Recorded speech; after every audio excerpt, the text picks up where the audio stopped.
Hi hello నమస్తే welcome to విజయ మా ఊరు ఆడియో బుక్స్ ఛానల్. నేను విజయలక్ష్మిని. ఫ్రెండ్స్, నవల స్రవంతిలో శ్రీమతి కోడూరి కౌసల్యాదేవి గారి నవల అనామిక ఆడియోగా వినిపిస్తున్నాను కదా. మరి ఈరోజు అనామిక నవల 8వ భాగం ఆడియో అంటే చివరి భాగం వినిపించబోతున్నాను. మరి ఆలస్యం చేయకుండా కథలోకి వెళ్ళిపోదాం. అబ్బా అమ్మా, దెబ్బల బాధకు మూలుగుతున్నాడు సతీష్. అతడి మంచం పక్కనే నేలపై నిద్రపోతున్న రాముకి మెలకువ రానేలేదు. పక్క గదిలో నుండి గంగ పరుగున వచ్చింది. అయ్యగారు, మంచినీళ్ళు కావాలా? కొద్దిగా. తానే త్రాగించింది అతడిని లేవదీసి. దెబ్బలు మరీ బాధగా ఉన్నాయా అండి? తలనొప్పి భరించరానంతగా ఉంది. డాక్టర్కు ఫోన్ చేస్తానండి. వద్దు వద్దు గంగా, ఈ దెబ్బల బాధకు తోడు ఆ ఇంజక్షన్ల బాధ పడలేను. నిద్రకు ఏ ఇంజక్షనో ఇస్తాడు. వద్దు. పసిపిల్లవాడిలాగా భయపడిపోతున్నాడు సతీష్. గంగ మనసు ఆర్ద్రమై నేత్రాలు సజలమైనాయి. మాత్ర తెచ్చి మళ్లీ అతడి చేత మింగించింది. కుడి చేతికి కట్టు ఉండడం వల్ల ఆమె నీరు తాగించవలసి వస్తోంది. కానీ ఈ పరిస్థితి ఇద్దరికీ ఇబ్బందికరంగానే ఉంది. ఈ సామీప్యత అనర్థహేతువు కాగలదు అని సతీష్ మనసు పదే పదే హెచ్చరిస్తోంది. అసలే కాకులే గోల చేస్తున్న లోకులు మరింత వాగే అవకాశం ఇది. కానీ నేను అయ్యగారి రుణం తీర్చుకుంటున్నాను. నిజం ఆ పరంధామునికే తెలుసు, లోకుల్ని ఏడవని అని మనసుకు సర్ది చెప్పుకుంది గంగ. దిండ్లను ఆనుకుని కూర్చునేటట్టు చేసింది అతన్ని. మందు తెచ్చి కణతలకు పట్టిస్తూ అంది. ఇక తలనొప్పి తగ్గిపోతుందండి. సతీష్లో సంచలనం. అతడికే తెలియని ఏవో దావానలం ప్రాణం పోసుకుంది. వద్దు, వెళ్ళి పడుకో అన్నాడు ఖరారుగా. పడుకుంటాలేండి, మీరు నిద్రపోయాక. గంగ తన సహజ ధోరణిలో అంది. వెళ్ళు, ఇప్పుడే. ఉలిక్కిపడి చూసింది గంగ. ఆ కంఠంలోని కరుకుదనం ఆమెకు నివ్వెరపాటు కలిగించింది. అర్థం కాని అయోమయంలో చూడసాగింది.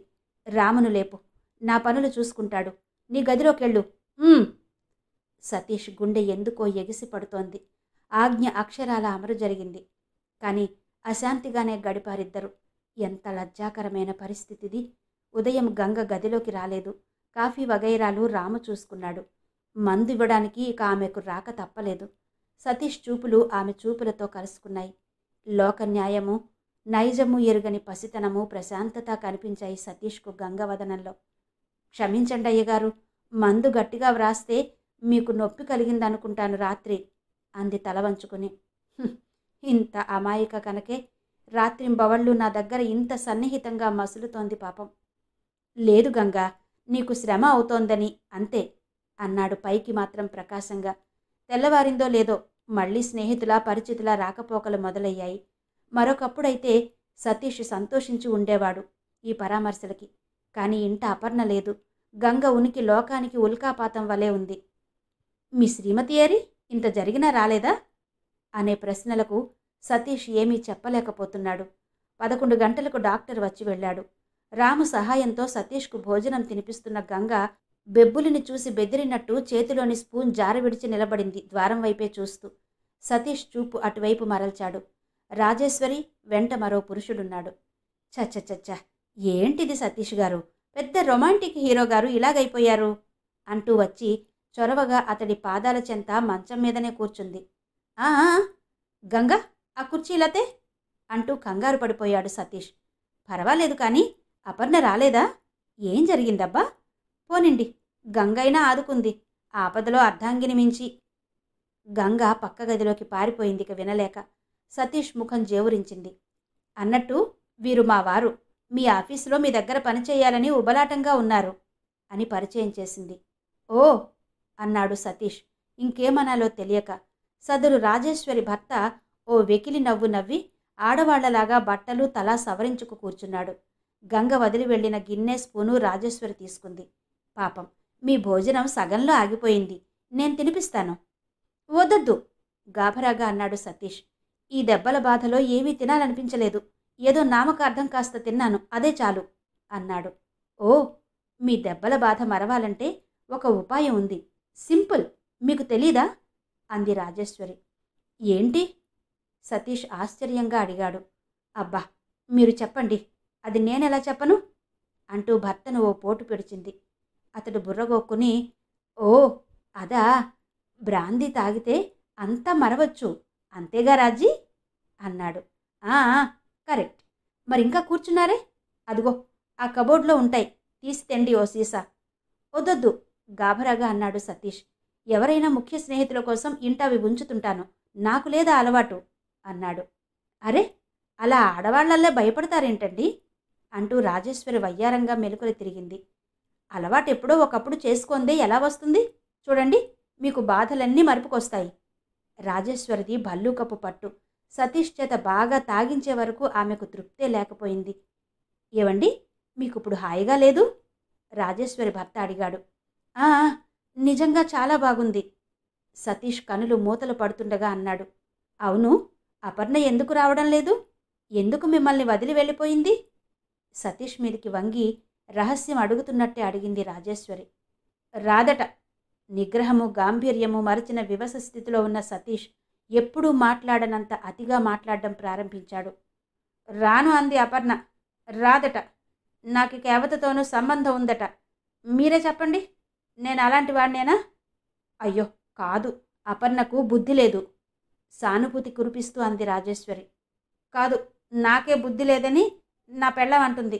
బుద్ధి లేక ఇంట ఎవతనో పెట్టుకున్నానట. అలా అందా? ఆనందంగా మరిన్ని రహస్యాలు లాగడానికి ప్రయత్నించింది రాజేశ్వరి.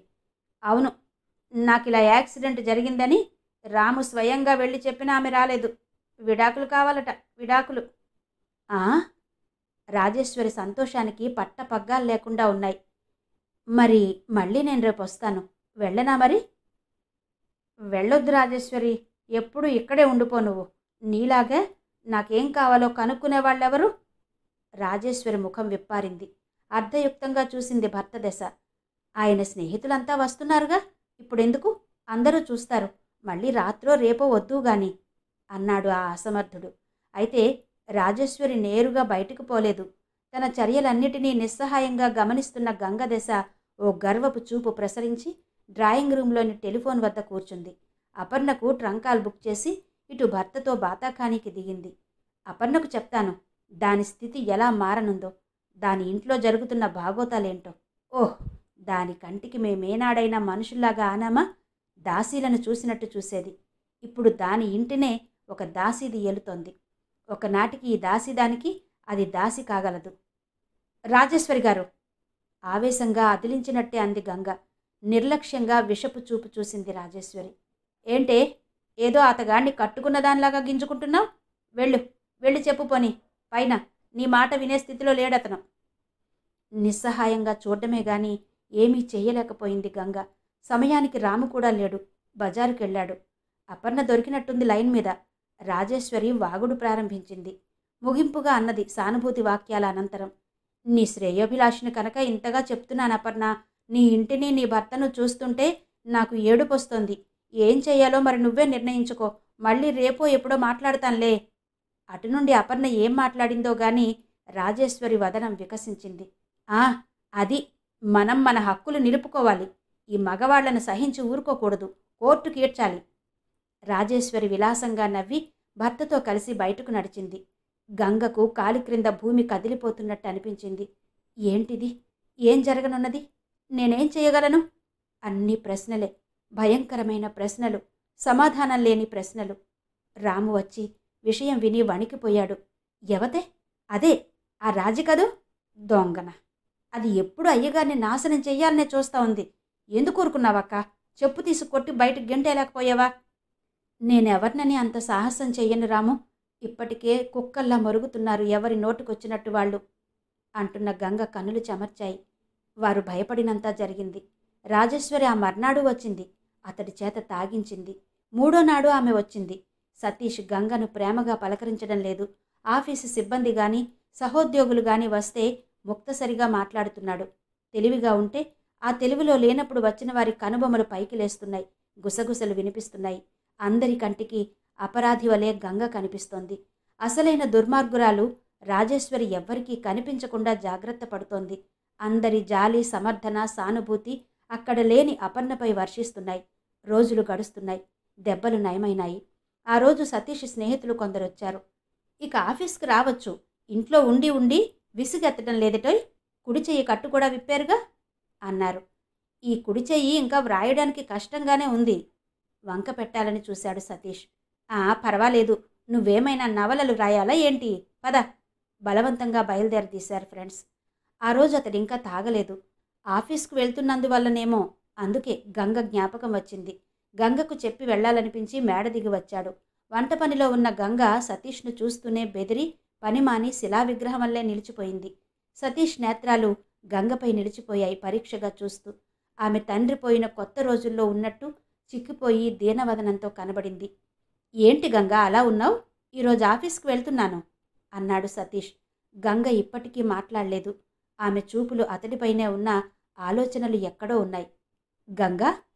ఆ పిలుపులో ఎప్పటి మమతా మార్ధవాలు ఉన్నాయి. ఒక్కసారిగా వచ్చి సతీష్ పాదాలను చుట్టివేసి బోరుమంది గంగ. ఏంటి గంగా, ఏంటి? ఆర్ద్రంగా లేవనెత్తాడు. వెక్కి వెక్కి ఏడుస్తున్న గంగ నుండి సమాధానం లేదు. చెప్పు గంగా, ఏంటిది? నాకు పూర్తిగా బాగైంది కదా, ఎందుకు ఈ విచారం ఇంకా? ఇప్పటికీ గంగ నుండి సమాధానం శోకమే అయింది. సతీష్ రాము దశ చూశాడు. రాము తల వంచుకుని బూట్ పాలిష్ చేస్తున్నాడు. ఏంట్రా రాము, ఏం జరిగింది? రాము నిర్లిప్తంగా అన్నాడు. గంగ ఏడుపును ఈరోజే చూడగలిగారయ్యగారు మీరు. ఆమె రోజూ ప్రతి నిమిషం ఏడుస్తూనే ఉంది. అవునండి. గంగా, మీరు నన్నింత ప్రేమగా ఆప్యాయంగా పిలిచి ఎన్నాళ్ళయింది బాబుగారు? నేను బ్రతికి ఉన్నాననే మీరు మర్చిపోయారు. సిగ్గుతో కుంచుకుపోయాడు సతీష్ గంగ మాటలకు. రాము బయటకు వెళ్ళిపోయాడు. గంగా, నేను ఒళ్ళి తెలియని స్థితిలో గానీ నిన్నేమైనా కోప్పడ్డానా? లేదు బాబుగారు, నేనసలు మీ దగ్గరకు రావడానికి, మీరు కోప్పడ్డానికి అవకాశమేది? నిత్యం మీ చుట్టూ ఎవరో ఒకరు. సతీష్ గౌరవర్ణపు వదనం అరుణిమ దాల్చింది. క్షమించండి అయ్యగారు, కానీ చెప్పకుండా ఉండలేకపోతున్నాను. మీ చుట్టూ చేరే అందరూ మీ మంచిని కోరడం లేదు. తల పంకించాడు. వెళ్తున్నాను. 4 అడుగులు నడిచి ఆగిపోయాడు. గంగ వెనకనే వేగంగా రావడం గమనించి, అయ్యగారు, ఏంటి, ఏవైనా కావాలా బజార్ నుండి? లేదండి. మరి? మీరు అక్కడ మళ్ళీ తాగకండి, త్వరగా వచ్చేయండి అంది నేల చూపులతో. బలవంతాన నవ్వినట్టు నవ్వాడు సతీష్. అనవసరంగా గాభరా పడకు, త్వరగానే వచ్చేస్తాన్లే. సతీష్ తిరిగి హాల్లోకి వచ్చేసరికి గుసగుసలన్నీ ఆగిపోయి ఎవరి మట్టుకు వారే గుంభనంగా చూస్తూ నిలబడ్డారు. అయితే ఆ గుసగుసల్లో కొన్ని సతీష్ వినకపోలేదు. పర్మిషన్ కోసం వెళ్ళాడా? వదలడం లేనట్టుంది, ఇంకా రాలేదు. అసలు ఈ ఉద్దేశంతోనే చేరదీసుంటాడు. ఏమైనా జాంపండులా ఉంది. సతీష్కు అందరినీ ఒక్క వేటున నరికి పోగులు పెట్టాలనిపించింది. వీళ్లకి భగవంతుడు ఎప్పుడూ ఏ ఆపద రానియడని భరోసా ఏంటి? ఇతరుల బాధల్ని ఇంత అలుసుగా వ్యాఖ్యానిస్తారా? వాళ్ల కుటుంబ స్త్రీల గురించి ఎవరైనా అలా తేలిగ్గా మాట్లాడితే భరించగలరా? హలో సతీష్, ఏంటా ఆలోచన? ఆ పలకరించిన వ్యక్తి తన సహోద్యోగి కాదని ఊళ్ళో పేరు మోసిన లాయర్ సుబ్బారావని స్ఫురణకు రావడానికి కొన్ని నిమిషాలు పట్టింది సతీష్కు. ఏమైంది తనకింత పరాకు? ఓ, మీ కొలీగ్స్ ముఖ్యులంతా ఇక్కడే ఉన్నారా? మంచి సమయంలోనే వచ్చానన్నమాట. ఏంటి విశేషం? సతీష్ యథాలాపంగా అడిగాడు. క్షమించాలి, మీ శ్రీమతి గారు. అందరినీ కలియ చూస్తూ అర్ధోక్తిలో ఆపుచేశాడు ఆగంతకుడు. ఏంటో స్పష్టంగా చెప్పండి అసహనంగా అన్నాడు సతీష్. నిన్న ఊళ్ళోకొచ్చారు. హోటల్ అజంతాలో బస చేశారు. ముచ్చెమటలు పోశాయి సతీష్కు. అందరూ విభ్రాంతులై చూస్తున్నారు సతీష్ను సుబ్బారావును మార్చి మార్చి. ఆమె గారు మీ నుండి విడాకులు కోరుతున్నారు, దావా చెయ్యమన్నారు. సుబ్బారావు నిదానంగానే చెప్పాడు. అయితే? సతీష్ కుపితుడై ఆగ్రహావేశాలతో భవనమంతా దద్దరిల్లేట్టు అరిచాడు. Divorce! Go to court! Go to hell! ఇక్కడికెందుకు? బెదిరించడానికి వచ్చావా? సుబ్బారావు నిదానం కోల్పోలేదు. మిస్టర్ సతీష్, మిమ్మల్ని బెదిరించమని గాని, అసలు ఇక్కడికి వెళ్ళమని గాని నాకెవరూ చెప్పలేదు. భార్యాభర్తలు విడిపోవడం అంటే సాధారణ విషయం కాదు. ఇవన్నీ పోయి మీ క్లయింట్కు చెప్పుకోండి. చెప్పాను. మీకు కూడా చెప్పడం నా ధర్మంగా భావించి వచ్చాను నేనే. ఏదో ఆవేశంలో కొన్ని నిర్ణయాలకు వచ్చినా కాలక్రమేణా ఆ పట్టుదలలు వీగిపోవచ్చు. అప్పుడు పశ్చాత్తాపం కలుగుతుంది. అందుకే నా ఉద్దేశం, మీ ఇద్దరూ ఒక్కసారి ముఖాముఖి కలుసుకుని మాట్లాడుకుంటే నెగడు జ్వాజ్వల్యమానమవుతుంది పూర్తి చేశాడు సతీష్. అవును సుబ్బారావు గారు, నేనే స్వయంగా వెళ్ళాను ఆమెకు అన్నీ నచ్చ చెప్పి తీసుకురావాలని. ఎంత నిర్లక్ష్యం చేసిందో నన్ను. అంత ఘోరంగానూ మాట్లాడి అవమానించింది. తండ్రి మద్దతు ఉందామెకు. అక్కడి నుండి వస్తుండగా నా కారుకి యాక్సిడెంట్ అయింది. ఆనాడు నేను మంచాన పడడం, ఇదిగో ఇదే లేవడం. ఆస్పత్రిలో అపస్మారక స్థితిలో పడి ఉన్నానని మా నౌకరు స్వయంగా వెళ్ళి చెప్పినా ఆమె రాలేదు. ఇప్పుడు చెప్పండి, నా దోషమేంటో? సుబ్బారావు చెప్పాడు. సరే, నా ధర్మంగా విషయం మీకు చెప్పాను. ఒక మనిషిగా ఆలోచించుకోండి. ఆలోచనలు, అంతర్యాలు అన్నీ మీకు చెప్పాను. రాజీ ధోరణి, సరసత కల వ్యక్తి అయితే తన భర్త తన ఇల్లు ఉన్న ఊళ్ళో ఒక హోటల్లో బస చేస్తుందా? ఏమైనా ఆలోచనుందా? ఇంతకంటే నా తల కొట్టి 4 వీధుల కూడల్లో వేలాడగడితే నయం. ఇంత అవమానంగా భావించను అన్నాడు సతీష్. మీ బాధను నేను అర్థం చేసుకోగలను. కానీ మీరు ఆలోచించండి. ఇంట పరాయ స్త్రీని ఉంచడం మీకు సబబు కాదు కదా. సుబ్బారావు గారు, సారీ, మీ శ్రీమతి గారే చెప్పారు. ఆ యువతి తండ్రి నా కోసం ప్రాణం విడిచాడు. ఆ విషయం చెప్పిందా? అదంతా చెప్పారు. కానీ అటువంటి అనాథలు, సంఘటనలు, కోకొల్లలు. ప్రత్యేకంగా ఈమెపైనే మీకు అభిమానం ఎందుకని మీ మిసెస్ వాదన. వాదనలు జరగవలసింది న్యాయస్థానంలో. ఇక్కడ యథార్థాన్ని గుర్తించడం మాత్రమే అవసరం. సరే మరి, సెలవు. కోర్టుకు వెళ్లడం తప్పదంటారుగా? తప్పదు. ఆమె సరదా అదే అయితే. ప్లీడర్ వెళ్ళిపోయాడు. సతీష్, మీరు కూడా ఇంత పట్టుదల పెంచుకుంటున్నారా? సంసారం విచ్ఛిన్నమైపోతుంది. అంతవరకు అంతా చూసిన స్నేహితులు నచ్చచెప్ప ప్రయత్నించారు. హేళనగా చూశాడు సతీష్. అవును, సంసారం విచ్ఛిన్నం కావాలనే కదా మీ అందరి కోరిక. సతీష్, వారు ఆశ్చర్యంగా అన్నారు. ఇంతకుముందు నేను లోపలికి వెళ్ళినప్పుడు మీరందరూ అనుకున్న మాటలు నేను విన్నాను. అంతా తలలు వాల్చుకున్నారు. ఎందుకలా ఆలోచిస్తారు? పని మనిషి నుండి పై చదువులు చదివి పై అంతస్తులో ఉన్నవారి వరకు ఒకే తరహా భాష, ఆలోచన. దైవం మనకేమైనా భరోసా ఇచ్చాడా? మన కుటుంబాల్లో ఎటువంటి ఘోరాలు జరగవని? మన భార్యా బిడ్డలకే అటువంటి దుస్థితి వస్తే ఇతరులు ఈరోజు గంగను నిందించినట్టే నిందించాలా? ఎవ్వరూ మాట్లాడలేదు. సంస్కారం, సంస్కృతి అంటాం, కానీ అవి ఎక్కడున్నాయి? నేను నిలబడిన ఈ భూమి సాక్షిగా నన్ను కన్న తల్లిదండ్రులపై, నేను కన్న బిడ్డలపై ప్రమాణం చేసి చెబుతున్నాను. గంగ పవిత్రురాలు, సంస్కారవతి, నివురుగప్పిన నిప్పు. మన కుటుంబ స్త్రీలకు ఏమాత్రమూ తీసిపోదు సరికదా వారిని తలదన్నే ఉన్నత హృదయం. ఏ మాలిన్యము ఎరుగని అమాయకురాల్ని మీ కాలక్షేపపు పకపకలకు, పరిహాసాలకు గురి చెయ్యకండి. రాము లోపల నుండి పరుగున వచ్చాడు. అయ్యగారు, గంగా, గంగా! ఏదో మింగేసింది, కళ్ళు తేలేస్తోంది. ఏమాత్రం ఆలస్యం చేయకుండా పరుగున వెళ్ళి గంగను చేతుల మీదకు తెచ్చి కారులో హాస్పిటల్కు దూసుకుపోయాడు సతీష్. గంగా! కనులు తెరిచిన గంగ ముందు అందరినీ అయోమయంగా చూసింది. ఆ తర్వాత ముఖం 2 చేతుల్లో ఆచ్ఛాదించుకుని హృదయ విదారకంగా రోధించసాగింది. ఎందుకు బ్రతికించారు నన్ను? అందరూ నిత్యం మాటలతో చిత్రవధ చేస్తుంటే ఎలా జీవించను నేను? నాకున్న దారి చావు ఒక్కటే అయ్యగారు. అలా రకరకాలుగా తన మనసులోని వేదనను, దుఃఖాన్ని వ్యక్తీకరిస్తూనే ఉంది గంగ. ఆమె శోకానికి అవధి లేదు. సతీష్ మౌనం వీడలేదు. శిలవలే గంగనే చూస్తూ కూర్చున్నాడు. అతడి నోటి నుండి ఒక్క మాట కూడా రాలేదు. ఆ కనులు ఎక్కడో చూస్తున్నాయి. ఆ ఆలోచనలు ఎక్కడో ఉన్నాయి. డాక్టర్ కూడా సతీష్ ధోరణి చూసి కలవరపాటు చెందాడు. మిస్టర్, ఏమి పర్వాలేదు, ఆవిడికిక భయం లేదు, మీరు మామూలు మనుషులు కండి. సతీష్ మాట్లాడలేదు. అంతా చూస్తున్న రాము భయపడ్డాడు. అయ్యగారు, మీకేమైంది అంటూ కన్నీటితో అతడిని ప్రాధేయపడ్డాడు. అప్పటికీ సతీష్ నుండి సమాధానం పొందక బయటకు పరిగెత్తి కారు డ్రైవర్తో చెప్పాడు. చూడు, నాకేంటో భయంగా ఉంది. అయ్యగారి స్నేహితులు ఎవరినైనా వెంటనే తీసుకురా. నేను ఆ హోటల్కు పోయి అమ్మగారిని తీసుకొస్తాను. అలాగే. ఏడ్చి అలసిపోయినట్టు మౌనం వహించిన గంగ కూడా నిర్లిప్తంగా శిలాకృతిలో కూర్చున్న సతీష్ను కలవరపాటుతో చూడసాగింది. అరగంట అయ్యేసరికి అక్కడికి సతీష్ స్నేహితులు, పరిచయస్తులు చాలామందే గుమికూడారు. కానీ అపర్ణ మాత్రం రాలేదు. డాక్టర్, ఏవో జరుగుతుంటాయి, అంతా సర్దుకుంది గనక విషయం పోలీసుల వరకు వెళ్ళనీయకండి అని సర్ది చెప్పారు సతీష్ స్నేహితులు. డాక్టర్ అనుమతితో గంగను ఇంటికి తీసుకొచ్చారు. యాంత్రికంగా అందరితో పాటు సతీష్ కూడా కారులో కూర్చుని ఇంటికొచ్చాడే కానీ అతడిప్పటికీ మాట్లాడలేదు. స్నేహితులు, సహోద్యోగులు ముఖాముఖాలు చూసుకున్నారు. సతీష్, ఏంటలా ఉన్నావు? దగ్గర స్నేహితుడొకడు సాహసించి అడిగారు. ఏమీ లేదు, ముభావంగా అన్నాడు సతీష్. రాము వచ్చాడు. అమ్మగారి కోసం వెళ్ళాను. లేరండి, బజారుకో స్నేహితుల దగ్గరకో వెళ్లారట. వచ్చాక చెప్తామన్నారు హోటల్ మేనేజర్. అందుకు సతీష్ ఏమీ మాట్లాడలేదు. ఇట్రా రాము అని లోపలి గదిలోనికి తీసుకువెళ్ళాడు. ఏంటండి?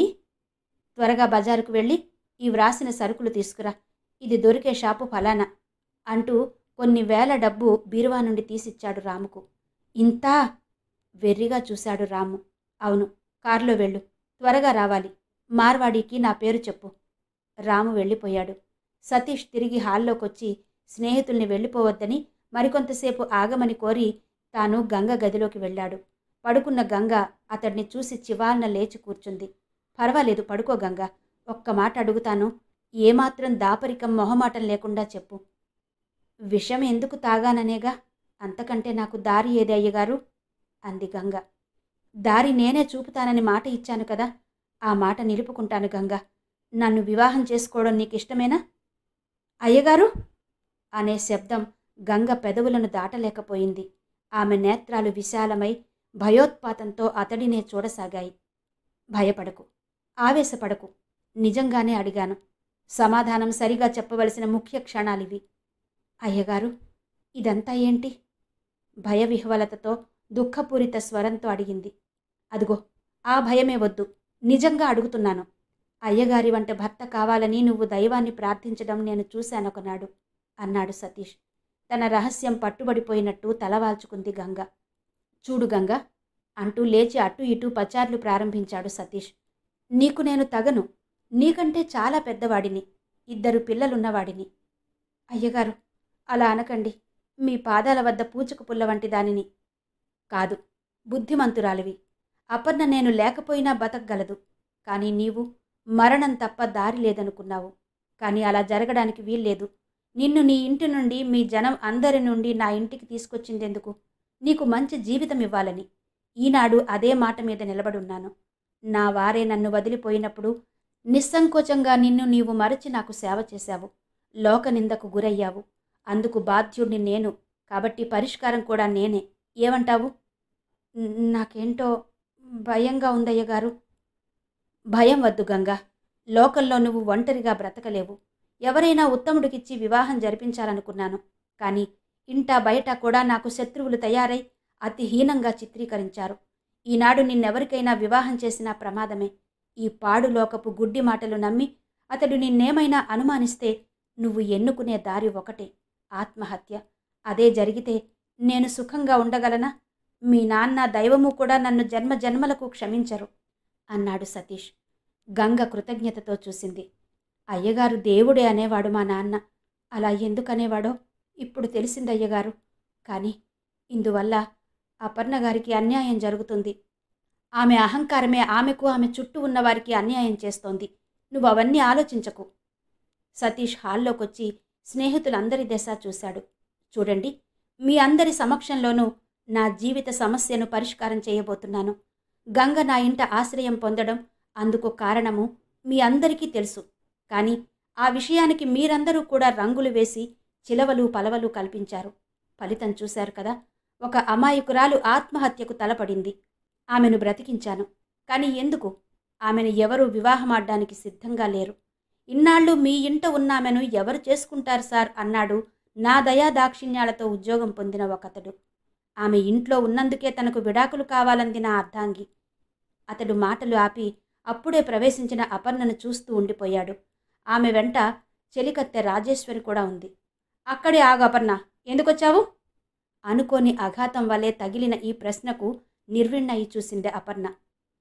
ఎందుకొచ్చావు? ఏంటి నీకిక్కడ పని? రెట్టించాడు సతీష్. రాజేశ్వరి చెప్పింది. రాము చెప్పాడంట గంగ ఆత్మహత్య చేసుకుందని. చాలా సారీ అండి. ఓ, అయితే ఒక అమాయకురాలి సమాధి మీద నీ స్నేహితురాలు తన ప్రేమ మందిరం కట్టుకోవడానికి వచ్చిందన్నమాట.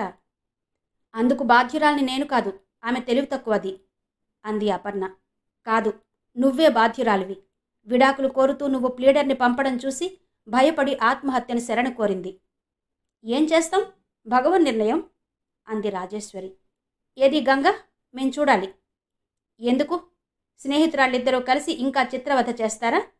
సారీ అపర్ణ, నువ్వు వెళ్ళవచ్చు. కోర్టు ద్వారా విడాకులిస్తాను. ఒక్క గంట కిందట వచ్చినా నీ స్థానం నీకు ఉండేది.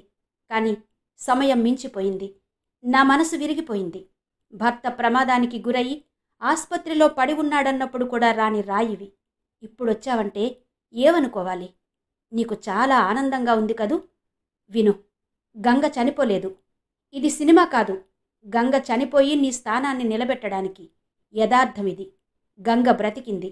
నాకు బ్రతుకులో నువ్వు ఇయ్యని సుఖము, చూపని తీపి ప్రసాదించడానికి. ఆ? అవును. అండ కోసం పంచన చేరిన అబల కదా అని అలుసుతో నీ అహంకారమంతా చూపి నిందలు వేశావు. ఆమె రూపవతి, యవ్వనవతి అనే విషయాలను మాటిమాటికి నాకు గుర్తు చేసి పోరి పోరి నా మనసును చెదరగొట్టావు. అయినా తట్టుకున్నాను. నిష్కారణంగా ఆమెను దూషించి చేయని నేరాలు అంటగట్టి నిష్క్రమించావు. నేను గంగ ఇంట ఒంటరిగా మిగిలాము. ఎంత పవిత్రంగా ఉన్నా లోకం కథలల్లింది. ఆమెకు బయటి ప్రపంచంలోకి దారులు లేకుండా పోయాయి. అర్ధాంగి అయి నా కష్టసుఖాలతో నిమిత్తం లేకుండా నీ ఆనందాల్లో నువ్వు మునిగి ఉన్నావు పుట్టింట. నేను వస్తే నన్ను అవమానించి పంపావు. ఆనాడే విడాకుల ప్రసక్తి తెచ్చావు. నువ్వు లేకపోయినా నిస్సంకోచంగా ఈ ఇంట నిష్కల్మషంగా మెలిగింది గంగ. యాక్సిడెంటుకు లోనై ఒళ్ళు తెలియక పడి ఉన్న నాకు తనను తాను విస్మరించి సేవలు చేసింది. నీ రాజేశ్వరి నన్ను తాగుబోతుని చేసింది. ఆ తాగుబోతును కూడా అసహ్యించుకోక అహోరాత్రాలు కంటికి రెప్పై కాపాడింది అమాయకురాలు గంగ. నీ నిర్లక్ష్యానికి లోనైన నేను గంగ లేకుంటే ఏమైపోయి ఉండేవాడిని? కొడిగడుతున్న దీపాన్ని తన అమృత హస్తంతో ఎగదోసి జ్యోతిని ఆరకుండా చేసిన గంగ నాపై అర్ధాంగిగా హక్కును ఏనాడో సంపాదించుకుంది. నేనే ఆలస్యంగా గుర్తించాను. గంగ తండ్రి మరణానికి కారకులం మనం. నేడు గంగకు వివాహం కాకపోవడానికి కారకులం మనం. ఆమె ఆత్మహత్యకు తలపడడానికి కారకులం మనం. నేడు నా సుఖం నేను చూసుకుని ఆమెను విస్మరించేంత విశ్వాసహీనుణ్ణి కాను. నా జీవన జ్యోతిని నిలిపిన ఆమె జీవన మాధుర్యానికి దూరమై నిస్సారంగా బ్రతకకూడదు. ఏంటి సతీష్ బాబు, ఆమెను మీరు? ఒకతను ఆశ్చర్యంగా అడిగాడు. ఆ అనామకురాల్ని కట్టుకుని నన్ను అవమానిస్తారా? అపర్ణ గద్గద స్వరంతో అడిగింది. అవును, ఆమె అనామిక. అది మీ దృష్టిలో. అతి ఉత్తమురాలు నా దృష్టిలో.